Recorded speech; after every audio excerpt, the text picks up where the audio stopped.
Hello, and as you can tell, there are names, places of birth scrolling across your screen.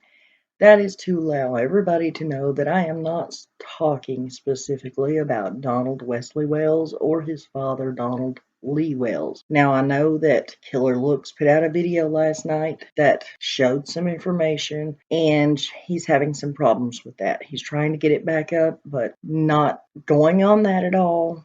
I'm not implying that this is concerning any specific person connected to the Wells family. This is a part of history, and I just thought it interesting. I mean, everybody wants to learn about Jessie James and all the famous bank robberies he did. So let's hear about this bank robbery. And once again, I am not implying or insinuating that this is any connection to the Summer Wells case or that family, but you can draw your own conclusions. United States of America plaintiff appellee versus Charles Edward Lee and Donald Lee Wells, defendants appellants 700F 2D 424, 10th Circuit, 1983. U.S. Court of Appeals for the 10th Circuit, January 27, 1983. Rehearing denied March 22, 1983.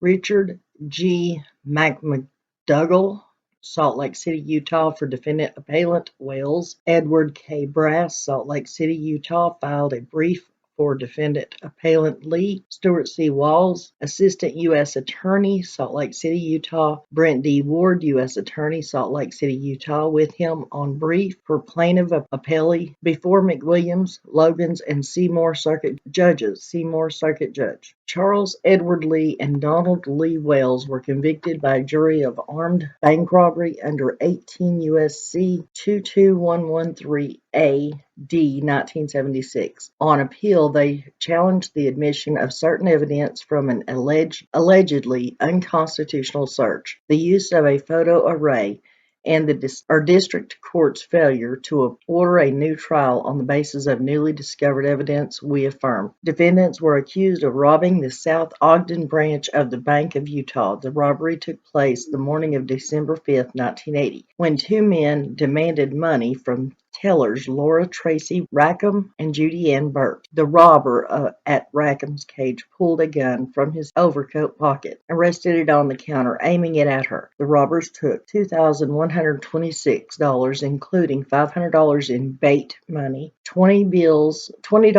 whose serial numbers had been recorded, and several $100 in $1 bills. Meanwhile, officers of the U.S. Marshal's Office in Denver, Colorado, had been seeking Wells and Lee as fugitives from a federal correctional institution. By December 3, 1980, the officers had succeeded in tracing them to a rented room in the Wagon Wheel Motel in Boulder. Because Wells and Lee were temporarily away from the motel, the officers had rented a nearby room to watch for them to return. The fugitives returned to their room about 11:15 p.m. Friday, December the 5th, the day of the bank robbery in Ogden. The officers waited until they believed Wells and Lee were in the bed, went to Wells and Lee's doors, announced their presence several times, and after receiving no response, broke down the door, arrested the men, and took them to the officers' room.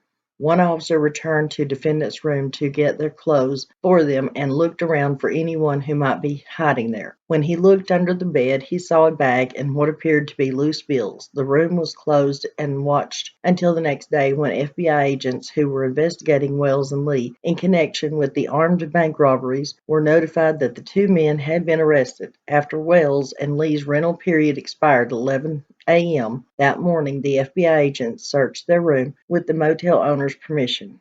Underneath the bed, the agents discovered scattered bills and a transparent plastic bag containing more money, a total of $765, including 436 $1 bills. They also found money inside a small zip duffel bag and a gun in a stock inside partially closed suitcase. Late in January, an FBI agent showed the tellers photographs of Wells and Lee and several other men. Rackham identified Wells as the man who had robbed her, but did not identify Lee. Burt identified neither. At trial, Rackham identified both Wells and Lee. The other witnesses from the bank were unable to identify either man. However, Wells and Lee were identified by Timothy Napper, the driver of the getaway car, who testified in considerable detail about the robbery. Like Wells and Lee, Napper had rented a room at the Wagon Wheel Motel and had been arrested when he returned late that night of the robbery. Some of the bank's bait money was in his possession at the time of his arrest. He testified as a government witness as part of a plea bargain.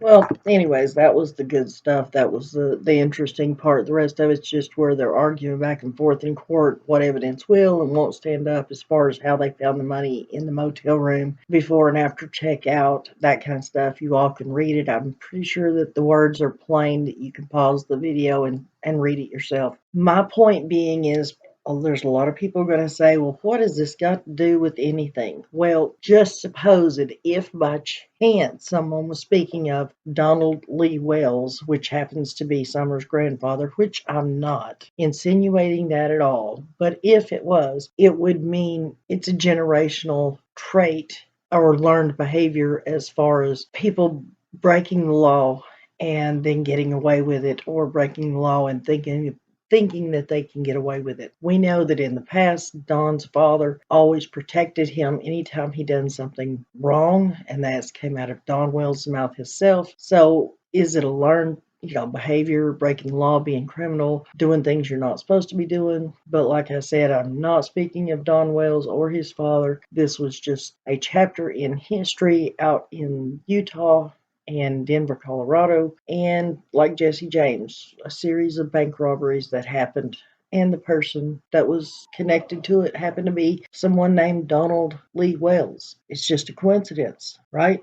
That's my opinion. That's my take on it. Like I said, decide for yourself. But in my opinion, if somebody is raised in a criminal household where they think they can get away with crimes and not be punished for it, more than likely they're going to continue that on in their own adult life. Tell me what you think in the comments below, and I'll see you on the next video.